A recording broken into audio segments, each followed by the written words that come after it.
ബധിരരും മുകുരമായ രക്ഷിതാക്കളുടെ ഏക പ്രതീക്ഷയായിരുന്നു നഴ്സിംഗ് വിദ്യാർത്ഥിനിയായിരുന്ന റോജി. കഴിഞ്ഞ വ്യാഴാഴ്ചയാണ് തിരുവനന്തപുരം കിംസ് ആശുപത്രിയുടെ 10ാം നിലയിൽ നിന്ന് വീണു മരിച്ച നിലയിൽ റോജിയെ കണ്ടത്. മറ്റൊരു വിദ്യാർത്ഥിനിയെ റാഗ് ചെയ്തു എന്നതിന്റെ പേരിൽ റോജിയെ പ്രിൻസിപ്പൽ ആക്ഷേപിച്ചിരുന്നുവെന്ന് ബന്ധുക്കൾ പറയുന്നു. സംഭവ ദിവസം രാവിലെ റോജി ബന്ധുക്കളോട് കോളേജിലേക്ക് ചെല്ലാൻ ആവശ്യപ്പെട്ടു. കോളേജിലേക്കുള്ള യാത്രാമധ്യയെ 2 തവണ റോജിയെ വിളിച്ചിരുന്നപ്പോഴും ഒരു പന്തികേടും തോന്നിയിരുന്നില്ലെന്ന് ബന്ധുക്കൾ പറഞ്ഞു. കോളേജിലെത്തിയപ്പോൾ റോജി 10ാം നിലയിൽ നിന്ന് വീണു എന്നാണ് അറിഞ്ഞത്. പേപ്പർ എഴുതി കൊടുക്കണം, അല്ലെങ്കിൽ പേരൻസ് വരുന്നു എന്ന് പറഞ്ഞൊന്നും ചാടുന്ന കുട്ടിയല്ലത്.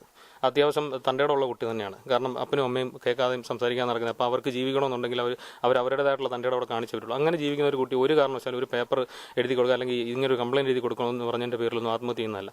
അതിനുശേഷം ആ ഒരു മണിക്കൂറിൽ നല്ല രീതിയിൽ ആ കുട്ടിയെ ഹറാസ് ചെയ്തിട്ടുണ്ട്, അല്ലെങ്കിൽ അതുപോലുള്ള പ്രശ്നങ്ങൾ അവിടെ നടന്നിട്ടുണ്ട്, ഇല്ലെങ്കിൽ അവളെ അതിൻ്റെ മേളിൽ നിർത്തിയിട്ടാണെന്ന് തന്നെ ഞങ്ങൾക്ക് സംശയമുള്ളത്. ആശുപത്രിയിൽ വെച്ച് സഹപാഠികളോടും അധ്യാപകരോടും സംസാരിക്കാൻ ബന്ധുക്കളെ അനുവദിച്ചില്ല. സംഭവം ഉണ്ടായ ഉടൻ പ്രിൻസിപ്പൽ ലീവെടുത്ത് അമേരിക്കയിലേക്ക് പോയി. മൃതദേഹം നഴ്സിംഗ് സ്കൂളിൽ പൊതുദർശനത്തിന് വെച്ചില്ലെന്നും റോജിയുടെ സംസ്കാരത്തിന് നഴ്സിംഗ് കോളേജിൽ നിന്ന് ഒരാൾ പോലും എത്തിയില്ലെന്നും ബന്ധുക്കൾ പറയുന്നു.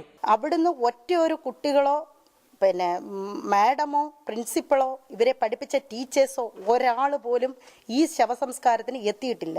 വീട്ടിലെ സാഹചര്യം അറിയാവുന്ന റോജി ആത്മഹത്യ ചെയ്യില്ലെന്നാണ് ബന്ധുക്കൾ ഉറപ്പിച്ചു പറയുന്നത്. മാതൃഭൂമി ന്യൂസ്, കൊല്ലം.